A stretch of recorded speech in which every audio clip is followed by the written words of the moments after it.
গঙ্গাসাগরে তলিয়ে যাওয়া পুণ্যার্থীর মৃতদেহ উদ্ধার করল প্রশাসন। বৃহস্পতিবার গঙ্গাসাগরের কপিল নদীর আশ্রমে পুজো দেওয়ার জন্য ভিন রাজ্য থেকে একদল পুণ্যার্থী এসেছিলেন গঙ্গাসাগরে। পুজো দেওয়ার আগে প্রশাসনের নজর এড়িয়ে সমুদ্রে স্নান করতে নেমেছিল। সমুদ্র উত্তাল থাকায় তলিয়ে গিয়েছিল সৌরভ নামের এক যুবক।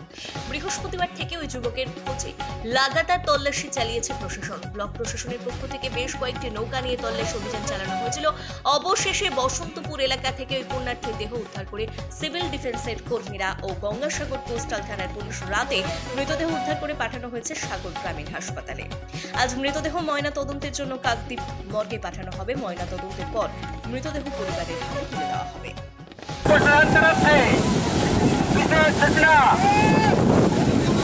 अभी सागर में ज्वार चल रही है, इसलिए पानी का लहर ज्यादा तेज है।